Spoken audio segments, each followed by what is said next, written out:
Hello students, welcome to our YouTube channel एग्जामोस्फेयर।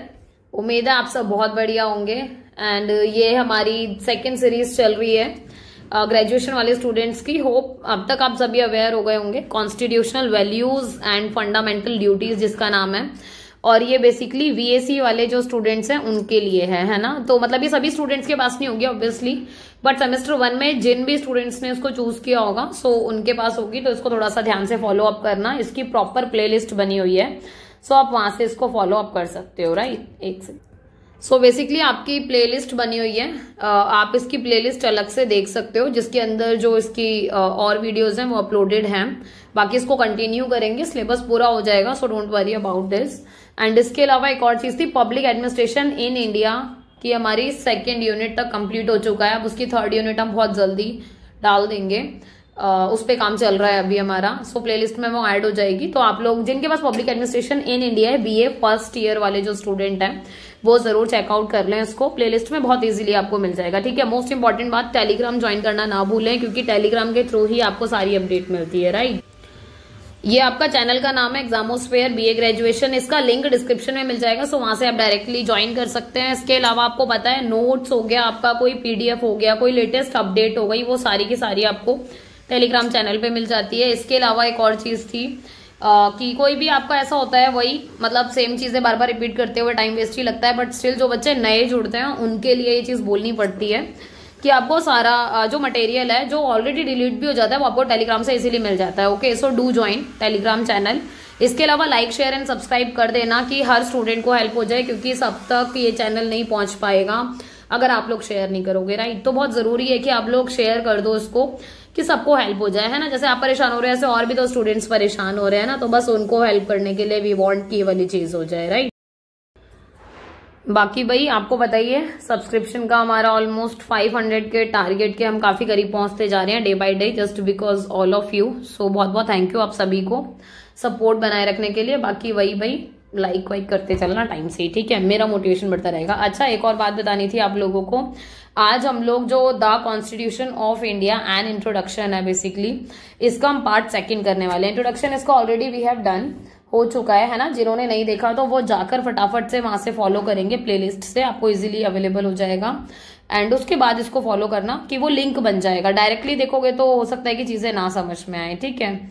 And मेरी जो next चीज थी वो ये कि आज हम लोग जो फोकस करने वाले हैं वो आपका फेडरल रिपब्लिक हो गया, रूल ऑफ लॉ हो गया, separation of power, sovereignty, socialism, democracy, secularism, सर्वधर्म संभव, बेसिक स्ट्रक्चर, मतलब ये सारी चीजें आज हम इसमें कवर करेंगे। सो ये यूनिट हमारी कंप्लीट होने वाली है।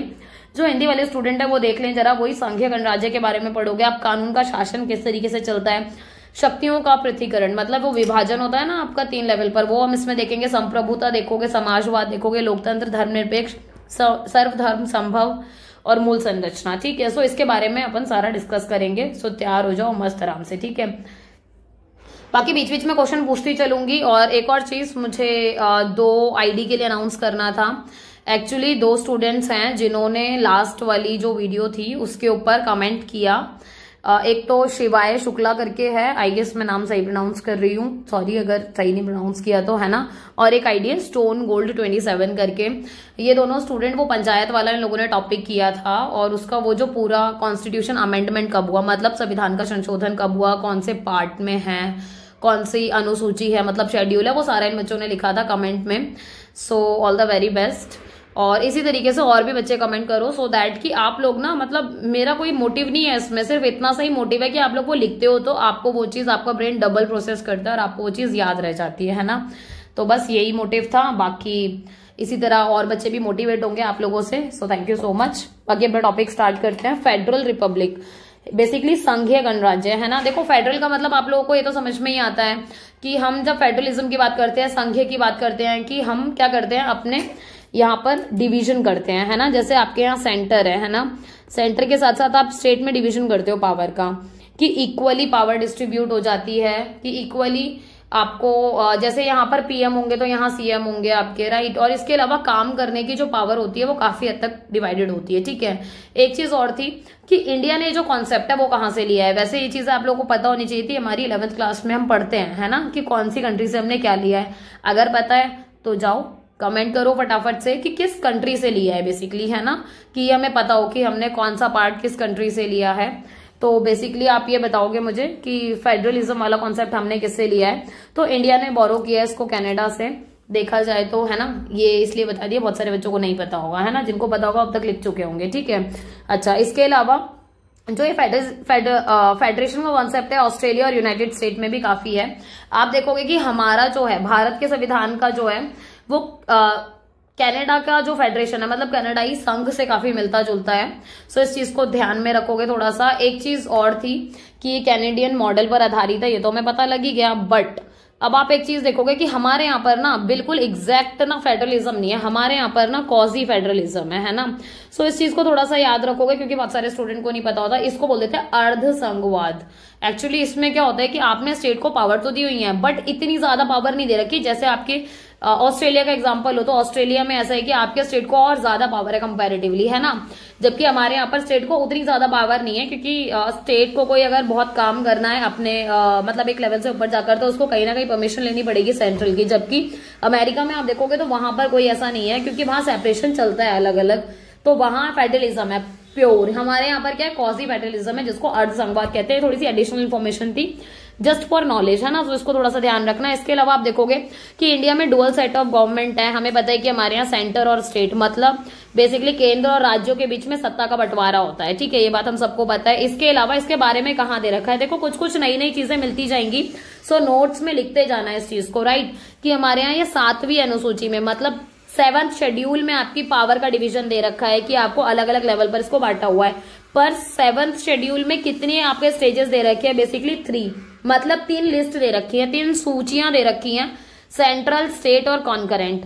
इसको बोल देते हैं केंद्रीय, राज्य और समरवर्ती सूची, राइट। अब एक चीज और है कि केंद्रीय सूची में आपकी कौन कौन से आपके विषय होते हैं, मतलब कौन कौन से सब्जेक्ट आते हैं, राज्य में कौन से आते हैं, कॉन्करेंट में।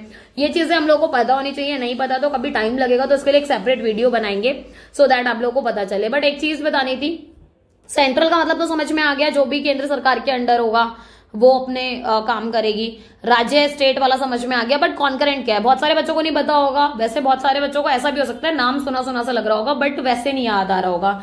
तो समरवर्ती में क्या आता है, जब इन दोनों का एडिशन हो जाता है तो ये वो यहाँ आ जाता है समरवर्ती में, मतलब कॉन्करेंट में। तो इस चीज का थोड़ा सा ध्यान रखो कि कॉन्करेंट लिस्ट में स्टेट और सेंट्रल का दोनों का मिक्स करके जो भी काम होता है वो हम कॉन्करेंट के थ्रू करते हैं, ठीक है। इसके अलावा आपको ये बात पता है बहुत अच्छे से, हम इससे पहले वाली वीडियो में कवर कर चुके हैं कि हमारे यहाँ पर सुप्रीमेसी ऑफ कॉन्स्टिट्यूशन है, मतलब संविधान ही सर्वोच्च है, संविधान से ऊपर कुछ नहीं है भाई यहाँ पर, है ना। तो ये बात ध्यान रख लो, ना अपना मैं, है ना यहाँ की सरकार, दैट मीन्स की सुप्रीमेसी किसकी है भाई, संविधान की है। अच्छा, इसके अलावा आपकी जुडिशरी क्या है, इंडिपेंडेंस की। भाई जुडिशरी को कोई कुछ नहीं कह सकता। जैसे आपका इलेक्शन कमीशन की बॉडी बिल्कुल इंडिपेंडेंट होती है ना, ऐसे जुडिशरी एकदम इंडिपेंडेंट है। एक और मजेदार बात हमें पता है, कॉन्स्टिट्यूशन हमारा कैसा है, रिटर्न है, लिखित है, पूरा संविधान, है ना। तो ये वाली बात पता है। डिवीजन ऑफ पावर है, सत्ता का विभाजन है। और यही सारी की सारी चीजें फेडरल कैरेक्टरिस्टिक है, मतलब संघीय विशेषताएं हैं कि अगर आप कहोगे किसी कंट्री में संघीय प्रणाली है तो वहां ये सारी चीजें होंगी ही होंगी, ठीक है। तो इस चीज का थोड़ा सा ध्यान रखोगे। नेक्स्ट है आपका single citizenship. I told you citizenship क्या होता है, एक्चुअली नागरिकता की बात हो रही है। हमारे यहाँ पर एकल है ना। अच्छा, एक बात और बताओ, वैसे अब मैं इस पे क्या क्वेश्चन पूछूं आपसे कि हमारे यहाँ क्या है, क्योंकि यहाँ तो पता ही चल गया सिंगल है ना। और वैसे भी तुम बहुत ज्यादा स्मार्ट हो, है ना, स्मार्ट हो कि वो आजकल बच्चे बोलते हैं ना स्मार्ट, है ना, ऐसे वाला रंग आ रहा है मेरा तुम्हारे ऊपर, ठीक है। अच्छा, दूसरी बात है ज्यादा नहीं चढ़ेगा वैसे ये by the way. So single citizenship है इंडिया में, मतलब एकल नागरिकता है। अगर आप अमेरिका की बात करो तो यूएसए में कैसी है हमारी, डुअल है, ठीक है। मैंने ये बात सही बोली या गलत मुझे नहीं पता, ये ट्रैप हो भी सकता है या नहीं भी, है ना। तो थोड़ा सा सस्पेंस क्रिएट करते चलते हैं, मजा आएगा। अब ये बात तुम कमेंट में बताओगे कि अमेरिका में सच में डुअल है कि सिंगल है, हो सकता है मैं ट्रैप कर रही हूँ, है ना। तो ये वाली चीज। अच्छा, दूसरी बात क्या है आपको कि हमारे यहाँ पर यही है सिंगल, मतलब कि आप 2 देश की नागरिकता एक साथ नहीं रख सकते। अगर आप इंडिया के, भारत के नागरिक हो, इंडिया की सिटीजनशिप है आपके पास और आप साथ साथ किसी और कंट्री की अटेन करते हो तो आपकी ऑटोमेटिक खत्म हो जाती है, ठीक है। हालांकि इसके भी बहुत सारे प्रोविजंस होते हैं, सो उस टॉपिक में नहीं जाएंगे क्योंकि वो फिर हम मुद्दे से भटक जाएंगे, बट उसके ऊपर भी आप लोगों को पता होना चाहिए, कभी उसके ऊपर भी अपन बात करेंगे, ठीक है। इसके अलावा सिंगल जुडिशरी की बात हो रही है हमारे यहाँ, एकल न्यायपालिका है, मतलब जो हेड अथॉरिटी है वो आपकी सुप्रीम कोर्ट है ना, उसके ऊपर तो आप कुछ भी नहीं है, ठीक है। इसके ऊपर इसके अलावा आप देखोगे हमारे यहाँ Indian administrative service, Indian police service, ये हमारे एग्जामिनेशन के थ्रू कंडक्ट होता है ना, और ये सेंट्रल गवर्नमेंट कराती है और फिर ऐसे ही आपका स्टेट लेवल पर होता है, ठीक है। तो ये वाली बात आपको पता है कि केंद्र सरकार द्वारा परीक्षाएं आयोजित होती हैं और राज्यों में भी इनकी तैनाती होती है। नेक्स्ट है आपका प्रेसिडेंट रूल। आपको ये बात पता है कि जब कोई भी ऐसी असाधारण सी स्थिति आ जाती है, एक्स्ट्राऑर्डिनरी सिचुएशन आ जाती है, कोई परेशानी आ जाती है, तो हम क्या करते हैं, राष्ट्रपति शासन लगा देते हैं, राइट, जिसको हम प्रेसिडेंट रूल बोलते हैं। तो ये चीज थोड़ी सी हमें पता हो, ठीक है। इसमें क्या होता है बेसिकली कि अगर प्रेसिडेंट रूल भी ना, देखो आपका कई तरीके से लगता है, मतलब आप चाहो तो पूरा मतलब नेशनल इमरजेंसी भी लगी सकती है, आपको पता ही है कि जब कोई बहुत बड़ी ऐसी परेशानी आ जाए, मतलब इसके भी अलग अलग कंडीशन होती है कि कब कब आप लगा सकते हो। तो नेशनल भी लगा सकते हो, स्टेट भी लगा सकते हो, फाइनेंस भी लगा सकते हो, है ना। इन सब के आर्टिकल भी हमें पता ही होने चाहिए। एक्चुअली इसके ऊपर एक अलग वीडियो में बताया जाएगा, क्योंकि यहाँ मुद्दे से भटकेंगे। बस एक चीज का ध्यान रख लो, जो नेशनल इमरजेंसी होती है ना आपकी, उसका आर्टिकल होता है 352, है ना। मैं अपने स्टूडेंट्स को ये कह के याद करा देती हूँ, क्योंकि आप सब बहुत स्मार्ट हो, है ना ऑलरेडी। तो वो 52 गज वाला गाना सुना है हम लोगों ने, है ना, 52 गज का घूंघट ऐसे ही करके कुछ लाइन इसकी, है ना। तो आपने देखा जब वो 52 गज का लहंगा होता है, जो उसमें इतने सारे घेर होते हैं उसमें, कि जब वो पूरा मतलब यहाँ तक उड़ जाता है, समझ रहे हो, तो मतलब ऑलमोस्ट ये पार्ट कवर हो जाता है इसका। तो कहने का मतलब है कि जब आप मतलब पूरा नेशन कवर कर लो तो वो 52 हो गया, 352, ठीक है। इसके अलावा आप देखोगे एक होता है आपका कौन सा, स्टेट की इमरजेंसी होती है ना, स्टेट इमरजेंसी होती है, उसमें कितना होता है, 356 होता है। 356 को ऐसे याद रख सकते हो, STATE, ई को अगर उल्टा करोगे तो 6 दिखता है ना।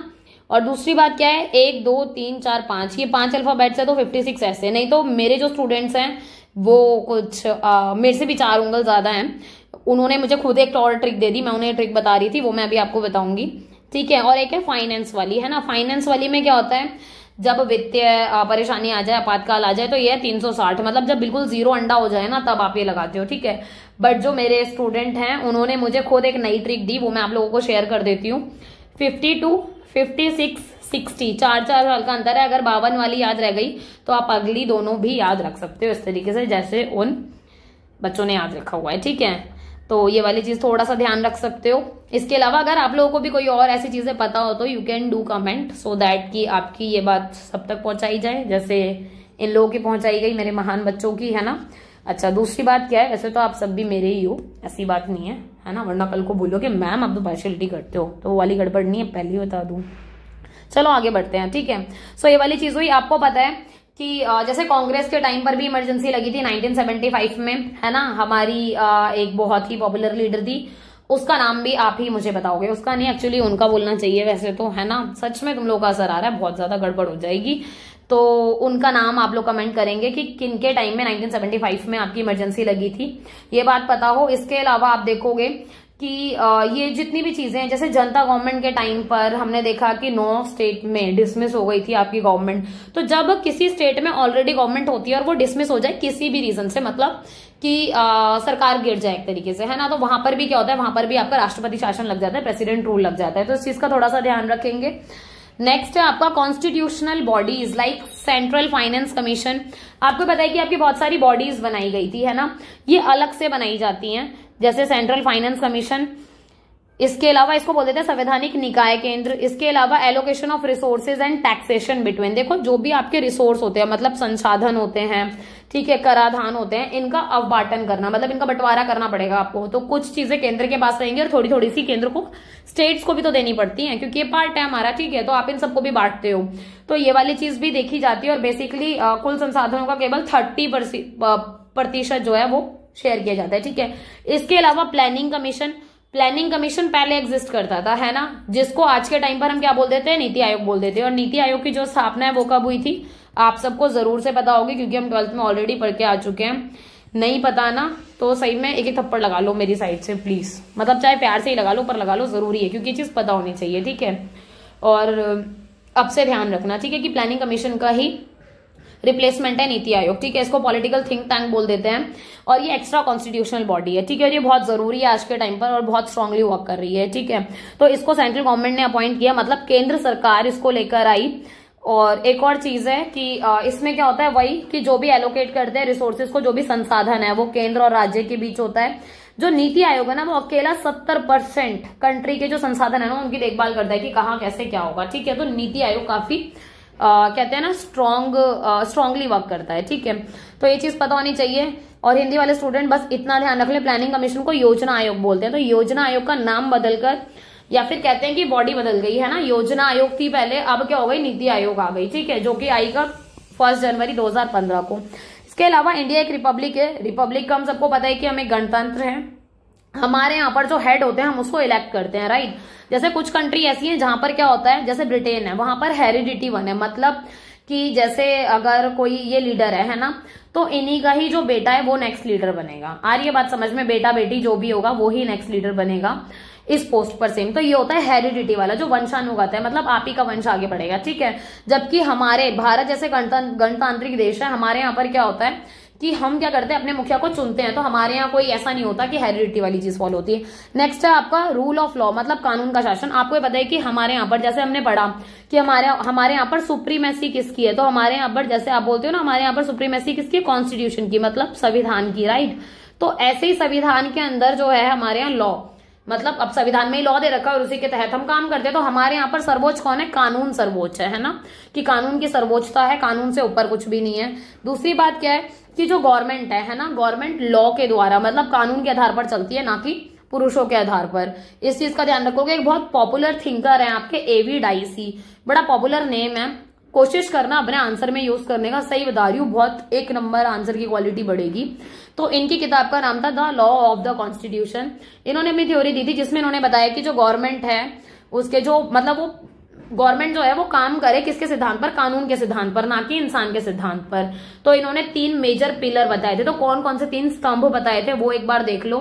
सुप्रीमेसी ऑफ लॉ, मतलब कानून की सर्वोच्चता होनी चाहिए। इक्वालिटी बिफोर द लॉ, मतलब कानून के समक्ष समानता, हर कोई इक्वल है, चाहे कोई किसी भी जात धर्म का हो, चाहे कोई प्रेसिडेंट हो, चाहे कोई आम आदमी हो, हर कोई बराबर है। आ गई बात समझ में।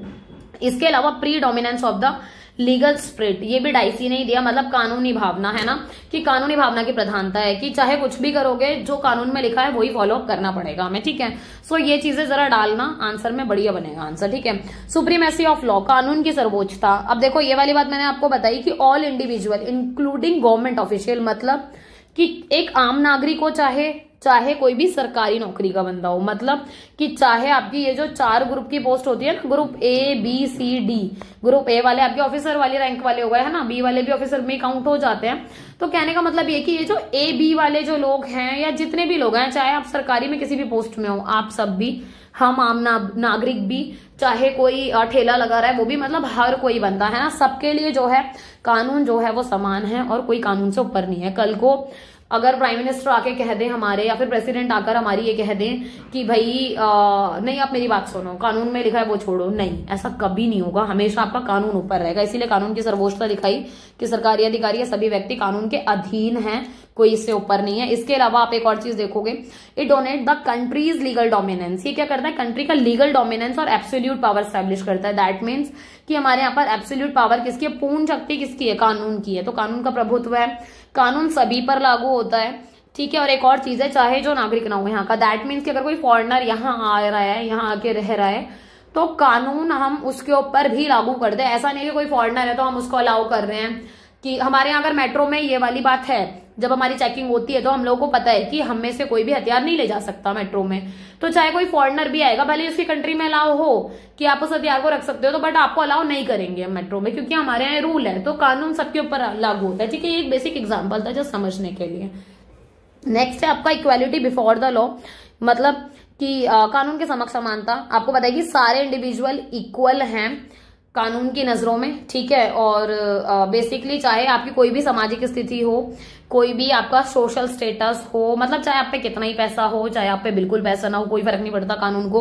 उनके लिए सभी व्यक्ति समान हैं। संपत्ति चाहे कितनी हो उसको कोई फर्क नहीं है।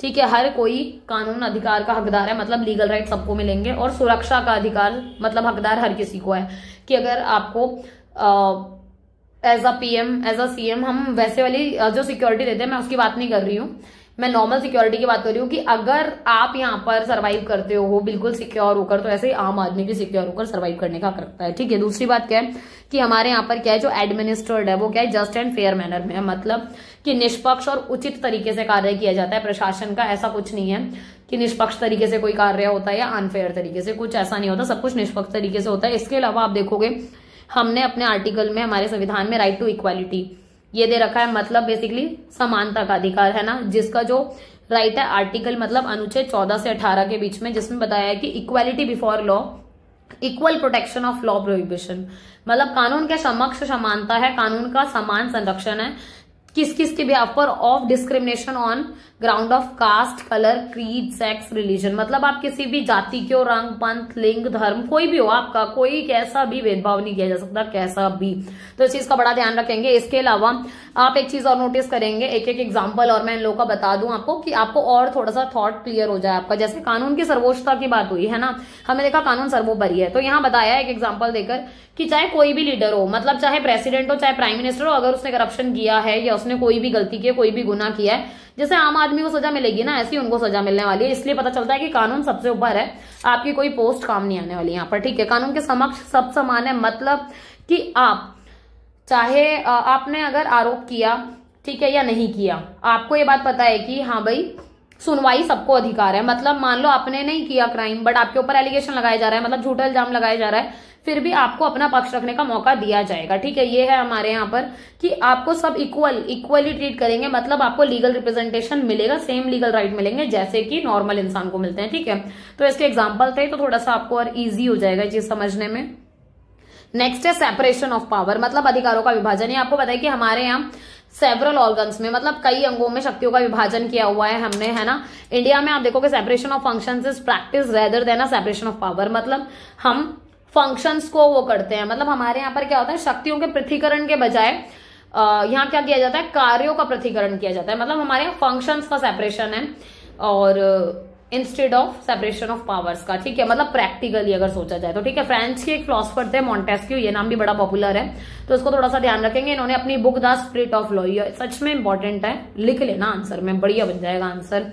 ठीक है, तो इन्होंने बात की थी कि हमारे यहाँ पर मतलब इन्होंने बेसिक बात करी थी कि सरकार में बेसिकली 3 ब्रांचेस होनी बहुत जरूरी है, जिससे कि 3 शाखाओं में अगर सरकार बटी होगी तो आराम से काम हो पाएगा। ठीक है, तो लेजिस्लेचर की बात होती है, एग्जीक्यूटिव ब्रांच की और जुडिशरी की बात होती है। ये 3 ब्रांचेस हैं जिससे आपका एक सिस्टम बनता है गवर्नमेंट का, मतलब विधायिका, कार्यकारी शाखा या फिर कार्यपालिका बोल देते हैं, न्यायपालिका, ये 3 शाखाएं हैं जिससे सरकार की प्रणाली बनती है, जिस पर काम किया जाता है। ठीक है, दूसरी बात क्या है, ये जो 3 कैरेक्टरिस्टिक हैं, ये जो कॉन्सेप्ट है, आपको ये पता है कि एक पर्सन है, अगर किसी को आपको एक ऑर्गन में दे रखी है रिस्पॉन्सिबिलिटी, मतलब अगर आप एक पर्टिकुलर इसके मालिक हो, है ना, पर्टिकुलर पार्ट के मालिक हो, तो आप किसी दूसरे के काम में इंटरफेयर नहीं करोगे, है ना आप इसका पार्ट बनोगे। तो मतलब अगर आप यहाँ एग्जिस्ट करते हो तो आप यहीं एग्जिस्ट करोगे, आप यहाँ और यहाँ, आप इन दोनों में एग्जिस्ट नहीं कर सकते, है ना।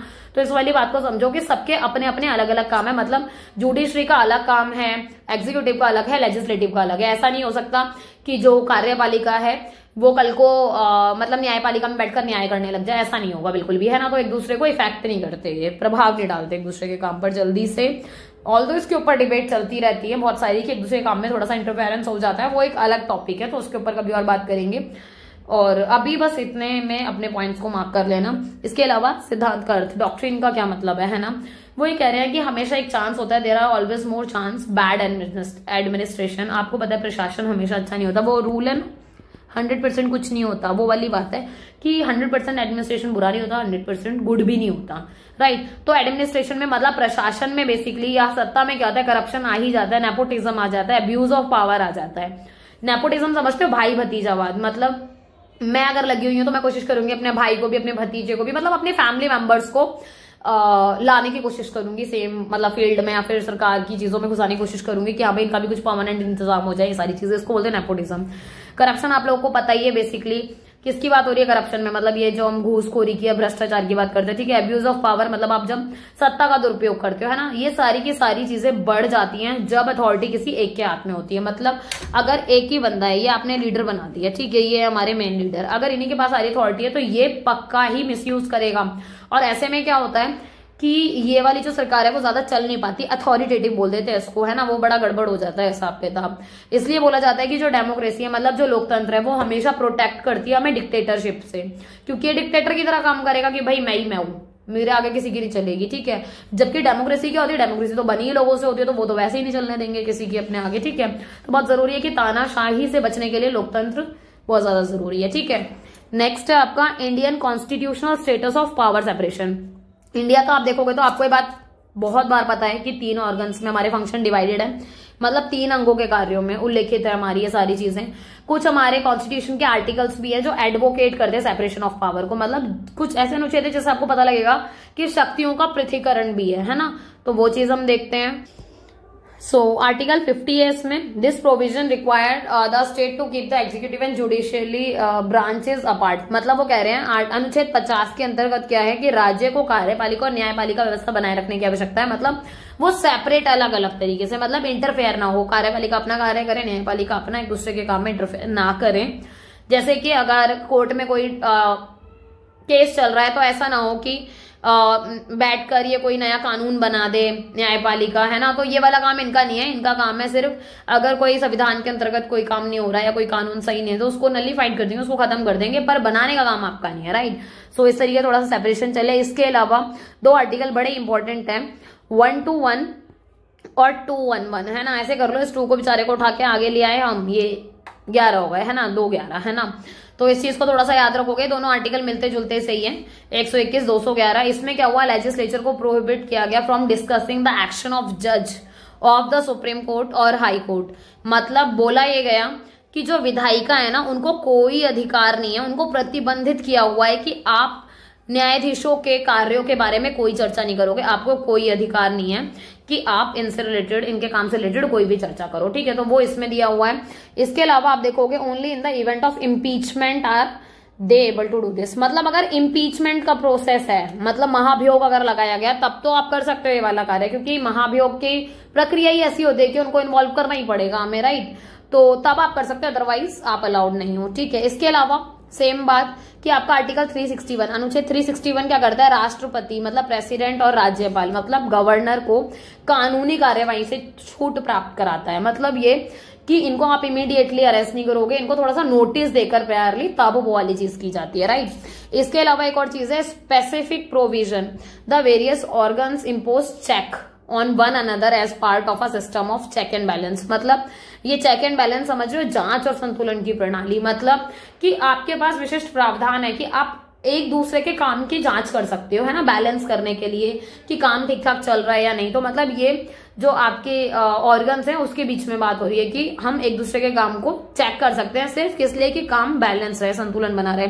ऐसी आर्टिकल 13 है, उसमें बताया गया है कि यदि कोई कानून असंवैधानिक है, मतलब अनकॉन्स्टिट्यूशनल है ना, या फिर मनमाना है, उल्लंघनकारी है, कि आपको लगता है कि भाई ऐसी कोई चीज हुई है कि संविधान का फॉलो नहीं हो रहा, ठीक है, तो ऐसे में क्या होता है कि जो आपका न्यायपालिका है उसके पास ये अधिकार होता है कि वो इसको अमान्य बता सकता है, मतलब इनवैलिड घोषित कर सकता है, ठीक है। इसके अलावा चेक एंड बैलेंस आपको पता ही है कि श्योर करता है कि कोई भी ऑर्गन ना सुप्रीम नहीं है। ऐसा नहीं है कि अगर आप एक दूसरे के काम को चेक कर रहे हो तो कल को आप ये कह दो कि नहीं मैं आपसे सुप्रीम हूँ क्योंकि मैं आपका काम चेक कर रहा हूँ, क्योंकि अल्टीमेटली आपका भी काम कोई ना कोई चेक ही कर रहा होगा, ठीक है। तो ऐसा कुछ नहीं है कि आप भी राजा बन गए, आपने किसी और का काम देख लिया ना, अगर मैंने आपका काम देखा तो हो सकता है मेरा काम मेरे से बराबर वाले ने देख लिया हो, मेरा भी, मतलब ये रूल ऐसे ही चलेगा चेक एंड बैलेंस का कि हमें बैलेंस मेंटेन करना है, मतलब सब एक दूसरे का काम चेक कर रहे होंगे, ठीक है। नेक्स्ट है सॉवरेनिटी, सबसे बढ़िया कॉन्सेप्ट है और बहुत इजीली समझने वाला है, संप्रभुता बोल देते हैं इसको, कि जब आप एबल हो जाओ अपने डिसीजन लेने में, है ना। मैं इसका सबसे बेस्ट एग्जाम्पल देती हूँ कि जैसे मान लो हमारे घर में लड़ाई हो गई, तो जब हमारे घर में लड़ाई होती है तो बेसिकली हम क्या करते हैं, अपने घर में जो पड़ोसी होते हैं ना, ये मैंने पड़ोसी बनाया है, ठीक है, ध्यान रखना, मतलब ऐसा ही है बेचारा, है ना, एक ही अकेला पड़ोसी, ठीक है। तो हम कभी भी पड़ोसी से नहीं पूछते जब हमारे घर में कोई भी बात हो जाती है कुछ भी, क्योंकि हमें लगता है कि हम एबल हैं, है ना, हम एबल हैं, हमारे पास एबिलिटी है कि हम अपनी डिसीजन मेकिंग खुद कर सकते हैं, ठीक है।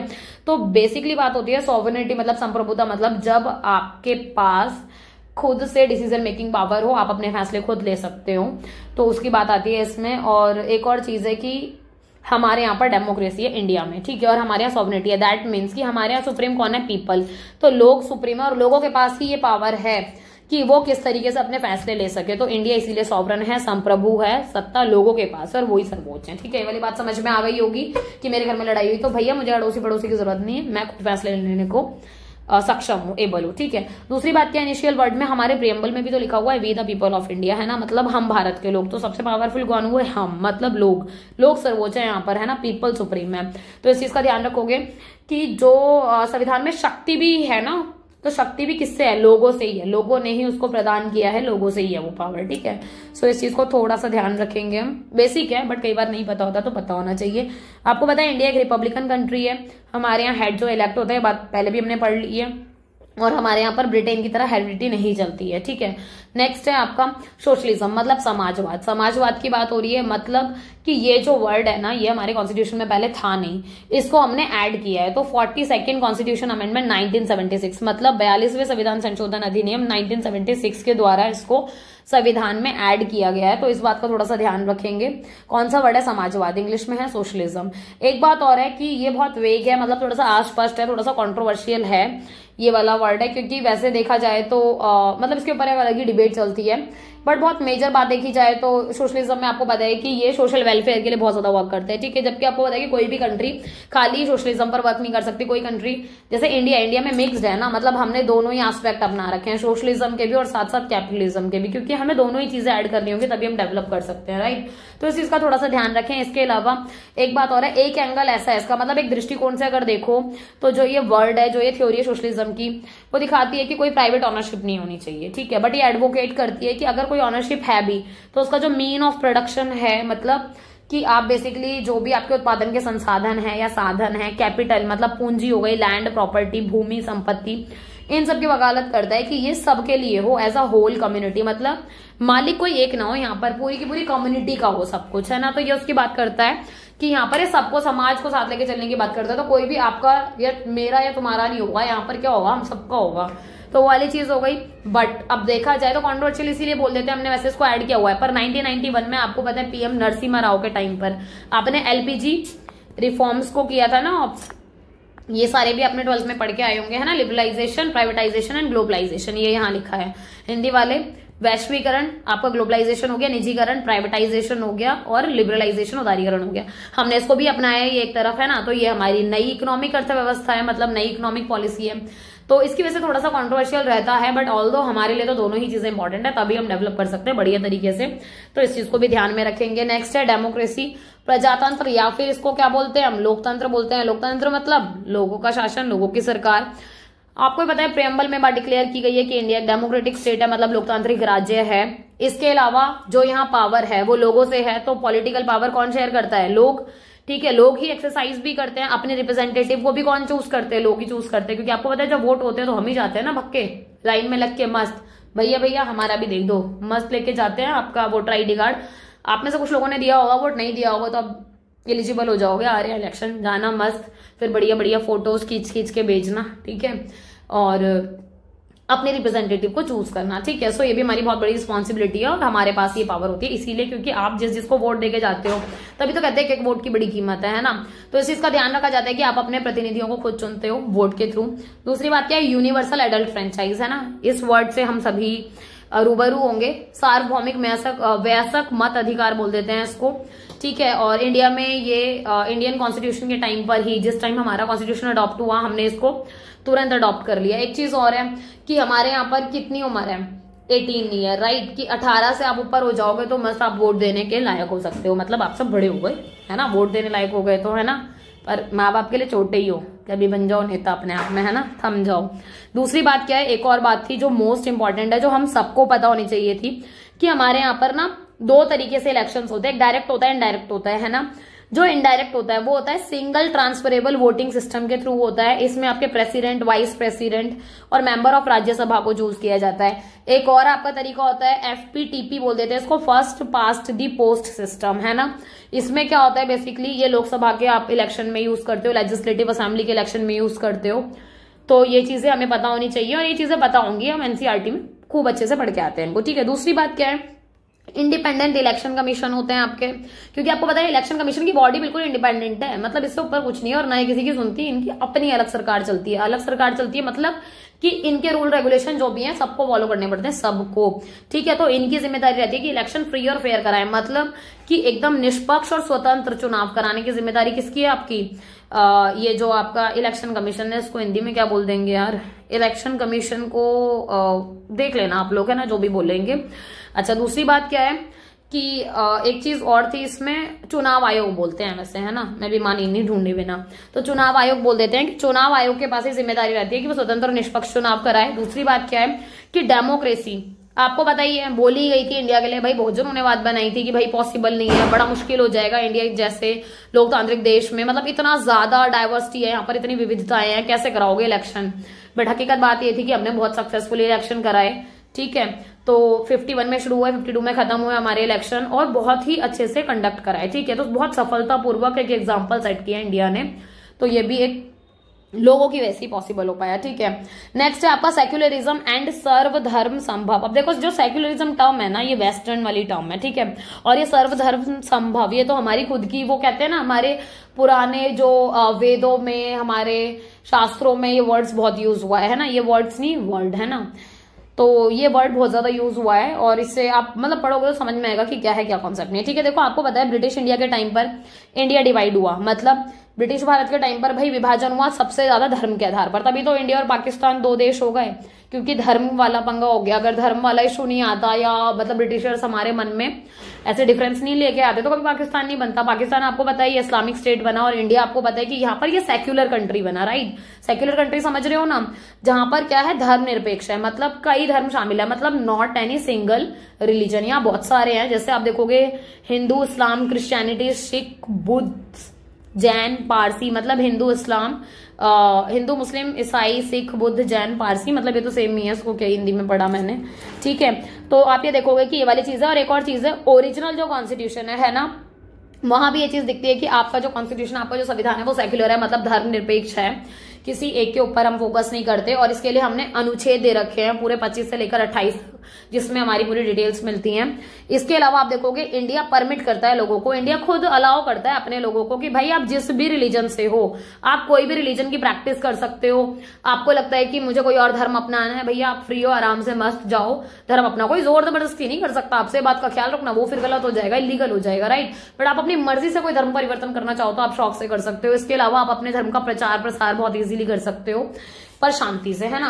आपके ऊपर कोई रिस्ट्रिक्शन नहीं है कि नहीं जी आप ये वाला रिचुअल परफॉर्म मत करो, वो मत करो, ये मत करो, ना, आप बिल्कुल फ्री होके कर सकते हो। बट कोई भी ऐसी एक्टिविटी ना हो जो किसी की जानलेवा हो, कि अब मान लो आप ये कह दो कि नहीं जी मेरे धर्म में तो ये वाली बात बताई गई है कि हाँ किसी की बलि चढ़ा देनी है, वो सब नहीं, ये सब गलत है, क्योंकि वो कोई धर्म नहीं कहता, राइट।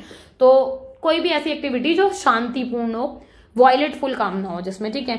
एक चीज और, India did not mention the term secular in its preamble, मतलब सेक्युलर जो टर्म है ना, ये भी हमने प्रियम्बल में शुरू में नहीं रखी थी, इसको भी हमने 42वें संविधान संशोधन के तहत ऐड करा है, ठीक है। और अब यहाँ ईयर 1976 है ना, अगर लगे आप लोगों को तो कमेंट में ये वाली चीज भी लिख देना। जैसे 2 स्टूडेंट्स के मैंने स्टार्टिंग में नाम लिए थे, क्योंकि उन लोगों ने वाक्य में लिखा था, तो आई वॉन्ट कि आप लोग भी ये चीज लिखो, सो दैट की चीज याद रह जाएगी। और क्या है, नेक्स्ट है आपका, government do not make any discrimination on the basis of religion. भाई आपको पता है कि सरकार का ना कोई धर्म नहीं होता, आपसे कोई सरकार ये नहीं कह सकती कि मैं, मतलब बीइंग गवर्नमेंट, देखो मैं बीइंग इंडिविजुअल की बात नहीं कर रही कि मेरी एक अलग आइडेंटिटी है तो मैं अपनी बात करूं कि भाई मैं तो हिंदू हूं, मैं मुस्लिम हूं, मैं सिख हूं, ना, I am not talking about my self, मैं इंडिविजुअल नहीं। मैं अगर सरकार में चली गई ना, तो मैं बीइंग गवर्नमेंट कभी नहीं कह सकती कि मैं पर्टिकुलर इस रिलीजन से बिलोंग करती हूँ, समझ रहे हो आप। इसका बेस्ट एग्जांपल है जब हमारे यहाँ छुट्टियां पड़ती हैं, है ना, जब भी हमारे यहाँ हॉलीडे होती हैं, आप देखते होंगे कि कोई एक पर्टिकुलर रिलीजन से रिलेटेड नहीं होती, हमारे यहाँ सबको ध्यान में रखा जाता है, हर रिलीजन की जो चीजें होती है, फेस्टिवल्स होते हैं, हम सब पे ऑफ करते हैं, सब पे हॉलीडे होता है, राइट। तो इसीलिए क्यों, क्योंकि सरकार कोई धर्म नहीं है, सरकार सबको फॉलो करती है, सरकार सबको इक्वली वैल्यू करती है। जो कॉन्सेप्ट है सेक्युलरिज्म का, वेस्टर्न कॉन्सेप्ट है, मतलब पश्चिमी अवधारणा है, बाहर से आई है, जिसमें आपने रिलीजन को ऐड किया इंडिया में वाइडर सेंस में। इंडिया के कॉन्टेक्स्ट में देखोगे तो इंडिया ने बहुत व्यापकता अर्थ दिया है इसका, है ना। दूसरी बात क्या, हमारे यहाँ वैदिक काल से लेकर आज तक भी जो धर्म के गुण है, हम किससे मानते हैं, वो ह्यूमन की क्वालिटी से, मॉरल क्वालिटी से, मॉरल वैल्यू से। मतलब आप धर्म की बात करते हो ना, कहते हैं मेरा धर्म है। एक धर्म तो आप वैसे मान रहे हो कि मैं हिंदू मुस्लिम हूं, पर एक कहते हैं ना ये मेरा धर्म है, मतलब मानव धर्म है, कि ये मेरे गुण हैं, ये नैतिक गुण है, नैतिक मूल्य हैं, कि मतलब हर हर हर किसी के अपने अपने होते हैं। तो वो कहते हैं कि हम वो वाला धर्म मान रहे हैं कि ये मेरा धर्म है, कि मेरे को किसी की हत्या नहीं करनी है। मतलब अब आप इसको अलग सेंस में नहीं लेके जाओगे, रिलीजन के कॉन्टेक्स्ट में नहीं, ये हम सबका कॉमन होगा। रिलीजन चलो हिंदू मुस्लिम सिख ईसाई है ही हमारा, वो एक अलग बात है, बट ये वो वाला धर्म की बात हो रही है जो हमारे यहाँ शुरू से चलता आ रहा है, कि कहते हैं मानव होने का एक धर्म है, कि आप कभी किसी को कष्ट नहीं दोगे, है ना, आप बहुत ज्यादा शांतिपूर्ण तरीके से रहोगे, ये सारी जो चीजें होती है, राइट। नेक्स्ट है आपका कॉन्सेप्ट ऑफ वसुदेव कुटुंबकम। आपको पता है इंडिया के सिविलाइजेशन में बहुत पहले से पाया जाता है, भारतीय सभ्यता में, हमारी संस्कृति में ये वर्ड जो है वसुदेव कुटुंबकम पाया जाता है और बहुत ज्यादा जरूरी है, और इंडिया जाना जाता है, भारत की पहचान इसी से वसुदेव कुटुंबकम, है ना। मतलब हम यहाँ सभी धर्मों को समान इज्जत देते हैं, समान व्यवहार, समान भावनाएं रखी जाती हैं, कि अगर आप जब मंदिर जाते हो तो जितना आप ज्यादा भक्ति में लीन होते हो, ऐसे जब आप मस्जिद जाते हो तो तब भी इतनी ही भक्ति में आदमी लीन होता है। जब आप गोल्डन टेम्पल जाते हो या फिर नॉर्मल गुरुद्वारे जाते हो, चाहे चर्च जाओ, कहीं भी जाओ, कहने का मतलब है हर जगह भक्ति में लीन हो जाते हो, तो आपके अंदर वो भावना है, वो जो व्यवहार है आपका, वो दिखाता है कि हाँ क्या डिवोशनल है, राइट। इसके अलावा आप देखोगे कि भारतीय संविधान में धार्मिक स्वतंत्रता को मौलिक अधिकार बताया गया है, मतलब आपका फंडामेंटल राइट है, फ्रीडम ऑफ रिलीजन, है ना, तो इस चीज को थोड़ा सा ध्यान रखेंगे। इसके अलावा बेसिक स्ट्रक्चर की बात आ रही है, बुनियादी संरचना की। जिस टाइम पे आपका कॉन्स्टिट्यूशन तैयार किया गया, बनाया आपका कॉन्स्टिट्यूशन, है ना, कॉन्स्टिट्यूशन फ्रेमवर्क्स ने, ठीक है, उन्होंने बेसिक स्ट्रक्चर नहीं बनाया था, कोई बेसिक फीचर क्रिएट नहीं करे थे शुरुआत में, ठीक है, कोई बुनियादी संरचना नहीं थी। बट टाइम के हिसाब से क्या हुआ, धीरे धीरे चीजें बदलती गई। एक बात बताओ, जो आपका संविधान है, कॉन्स्टिट्यूशन में जो भी बातें लिखी गई हैं, उसको इंटरप्रेट कौन करता है, समझाता कौन है। अगर कोई कंफ्यूजन है, मान लो संविधान में एक लाइन लिखी गई, ये लाइन मुझे नहीं समझ में आ रही, तो इसको कौन समझाएगा मुझे, कोर्ट, ठीक है, कोर्ट के पास ये राइट है, तो सुप्रीम कोर्ट इस चीज को समझाता है, कोर्ट हाई कोर्ट आपका इन चीजों को समझाता है। तो बेसिकली होता क्या है कि interpretation of the highest court of the country, the supreme court, मतलब जो मेन अथॉरिटी है वो सुप्रीम कोर्ट के पास है, कि सुप्रीम कोर्ट क्या करेगा, इस बात को बताएगा कि संविधान में जो ये बात लिखी है उसका मतलब ये है, ठीक है। तो ये जो पॉइंटेड आउट है, यही सारी चीजें आपकी बेसिक फीचर्स में आती हैं, बुनियादी विशेषताएं में आती हैं, मतलब बुनियादी विशेषताओं का पार्ट है ये। 1951 में पहला अमेंडमेंट हुआ था, मतलब जिसको चैलेंज किया गया actually, Shankari Prasad versus union of India, है ना। ये ईयर थोड़ा सा याद रहे, इसमें सुप्रीम कोर्ट ने, वही सर्वोच्च न्यायालय में चुनौती दी थी सुप्रीम कोर्ट में। क्या किया गया इसमें, न्यायालय ने कहा कि संसद को संविधान के किसी भी भाग को संशोधन करने का अधिकार है, ठीक है। अब सबसे इंपॉर्टेंट बात, सबको छोड़कर एक बात ध्यान रख लो, पार्लियामेंट को जो अधिकार की बात कर रहे हैं संशोधन करने की, मतलब अमेंडमेंट करने की, कि वो संविधान के किसी भी पार्ट में अमेंडमेंट कर सकती है। तो ये कौन से आर्टिकल में दे रखा है, आर्टिकल 368, ठीक है। कमेंट में ये बात जाके लिखोगे, ठीक है, कि अमेंडमेंट का जो आर्टिकल है वो कौन सा है, आर्टिकल 368 की ध्यान रह जाए। सुप्रीम कोर्ट ने ये वाली बात बताई, मैंने अभी आपको तुरंत, है ना, 368 के तहत बताया कि यूनियन पार्लियामेंट के पास क्या अनलिमिटेड पावर है, कि वो अमेंडमेंट कर सकता है, मतलब उसको जो जो लगे वो संविधान में संशोधन किया जा सकता है संसद के थ्रू, ठीक है। हालांकि इसके ऊपर भी कंट्रोवर्शियल चलेगी, अभी वही देखना आप आगे आगे, ठीक है।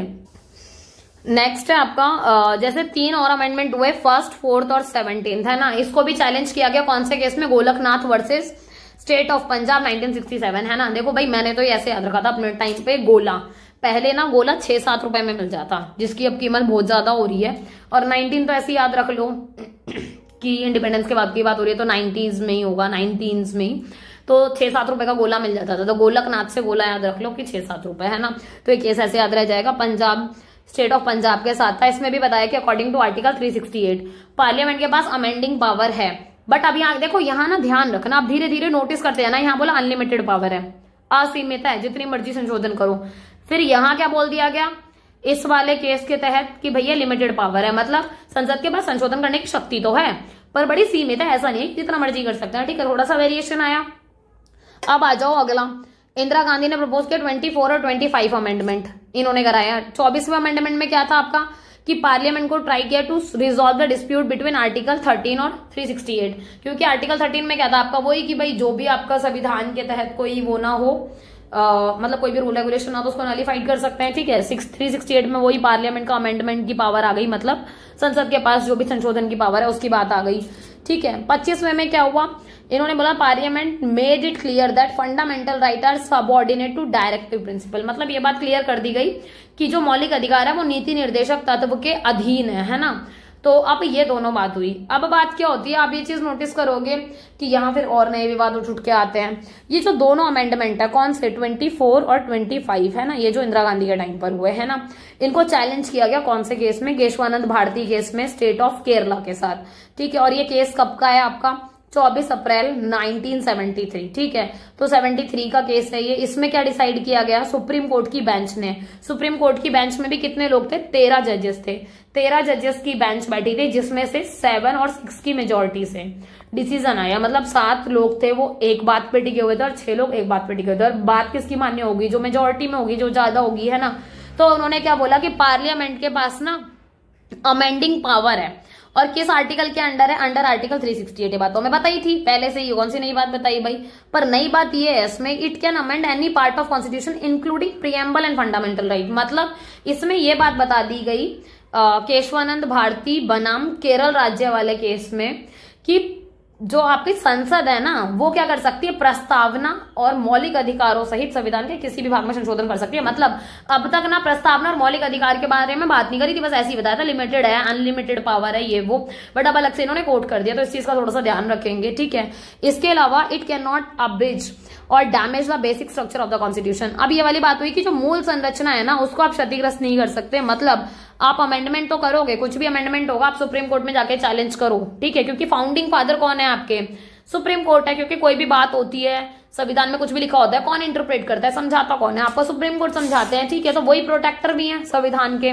ठीक है, फंडामेंटल राइट को भी प्रोटेक्ट वही करेंगे। तो केशवानंद भारती केस में, मिनेर्वा मिल्स 1980 वाले केस में लैंडमार्क जजमेंट बना कि भाई आप इसको क्षतिग्रस्त नहीं कर सकते, किसको, जो बेसिक स्ट्रक्चर है। ठीक है, नेक्स्ट है आपका जो मिनेर्वा मिल केस है, वही 1980 वाला। सुप्रीम कोर्ट ने कंसीडर किया फेडरलिज्म, सुप्रीमेसी ऑफ कॉन्स्टिट्यूशन जो है, ये बेसिक फीचर में आते हैं। मतलब 1980 के मिनेर्वा मिल्स के मामले में सुप्रीम कोर्ट ने कहा संघवाद से रिलेटेड कोई मुद्दा हुआ, संविधान की सर्वोच्चता से रिलेटेड कोई बात हुई, तो ये संविधान की मूल विशेषताएं मानी जाती हैं। ऐसे ही SR Bommai versus union of India का केस हुआ। ठीक है, इसमें राज्य के जो धर्मनिरपेक्ष चरित्र हैं, मतलब जो आपका सेक्युलर कैरेक्टर है ना इंडिया का, उसको भी बेसिक स्ट्रक्चर में ऐड कर दिया गया। ठीक है, तो अब ये वाली चीजें देख रहे हो आप, आपने देखी ना कि इस तरीके से ये डिबेट सी चल रही है कि कभी किसी को कुछ लग रहा है, फिर कोई और केस लग रहा है, उसमें कोई और बात आ जा रही है। तो ये वाली चीज है, ये थोड़ा सा आप अपने आंसर में डिस्क्राइब करके आना और इसको थोड़ा सा पॉइंट्स में नोट डाउन करना, जिस तरीके से मैंने आपको दिखाया था, तो वो हेल्पफुल रहेगा। ठीक है, निष्कर्ष में क्या है आपको पता है, कॉन्स्टिट्यूशन एक लीगल डॉक्यूमेंट है, कानूनी दस्तावेज है। इसमें सेट ऑफ रूल और रेगुलेशन लिखे हुए हैं, जिसको आपको मानना ही मानना है अपने देश को चलाने के लिए। ठीक है, अगर आपको अपने देश पर शासन करना है तो आपको नियम विनियमों का, जो भी रूल रेगुलेशन है, उनका आपको ध्यान रखना पड़ेगा। इसके अलावा आपको ये पता है बनाया किसने था ये कॉन्स्टिट्यूशन, कॉन्स्टिट्यूएंट असेंबली ने बनाया था। ठीक है, इसके अलावा इसको पूरा ड्राफ्ट करा गया, ऑलमोस्ट 3 साल लिख दिया है। पर वैसे देखा जाए तो कितने साल लगे थे, आपको कितना टाइम लगा था, बताना जरा कमेंट में। और जिनको नहीं बताना, वैसे पता होगी सही में ही, नहीं बताना तो क्या बोलूं मैं तुम्हें, तुम लोग फिर पानी में डूब जाओ सही में ही। 2 साल 11 महीने, ठीक है, और कितने हैं 18 दिन। सही बोला है नहीं बोला है? ठीक है, हो सकता है गड़बड़ हो अब भी, क्योंकि तुम्हें तो भरोसा रहा नहीं खुद पे, है ना। अगर है तो कर देना कमेंट, ये बात जरूरी है, याद रही जाए थोड़ी सी। ठीक है, अप्रॉक्स बोल देते हैं 3 ईयर, क्योंकि काफी पास पहुंच गए थे हम इसके। ठीक है, एक और बात, ड्राफ्टिंग कमेटी का बहुत मेजर रोल रहा इसमें। इसको बोल देते हैं प्रारूप समिति, है ना, मसौदा समिति। उसके अध्यक्ष कौन थे, BR अम्बेडकर थे। ठीक है, और एक और चीज थी, फाइनली अडॉप्ट कब किया गया, ये अडॉप्ट किया गया 26 नवंबर 1949 को, अपनाया। लागू कब हुआ, 26 जनवरी 1950 को। ये बात हम सबको पता ही है बहुत बढ़िया तरह। शुरुआत में देखोगे तो 8 इसमें अनुसूचियां थी, 22 चैप्टर मतलब 22 भाग थे, और 395 आर्टिकल मतलब अनुच्छेद थे इसमें। ठीक है, और हमारे जो कॉन्स्टिट्यूशन है लिखित है, और आपको पता है लॉन्गेस्ट है, बहुत बड़ा है हमारा, है ना। तो ये वाली चीज का ध्यान रखोगे। इसके अलावा सॉवरन डेमोक्रेटिक रिपब्लिक कॉन्स्टिट्यूशन है हमारा, जहां पर पावर आप किसके हाथ में देते हो, लोगों के हाथ में। मतलब संप्रभु है, लोकतांत्रिक गणराज्य है, जहां पर सारी की सारी पावर किसके हाथ में, आपकी लोगों के पास निहित है। देश का मुखिया चुना जाता है, हमारे यहाँ हेरिडिटी नहीं चलती, हमने बात कई बार पढ़ ली है, हमारे खून में घुल चुकी होगी, सही बात है ना।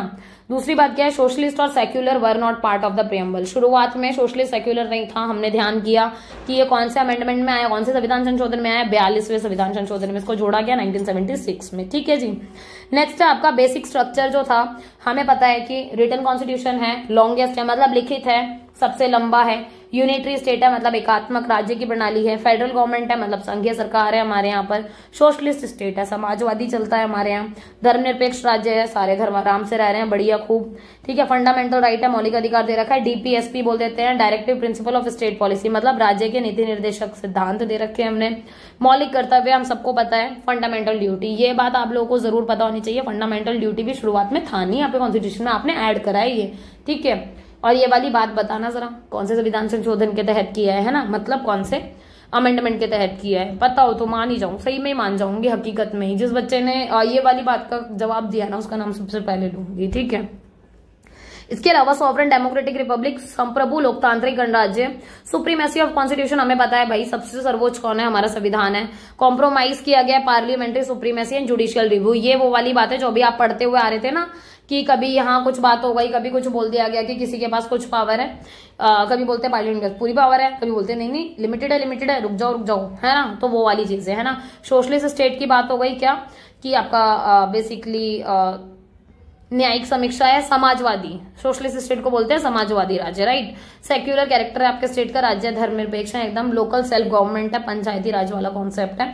तो ये सारी की सारी चीजें आपके संविधान की विशेषताओं से रिलेटेड है, ठीक है।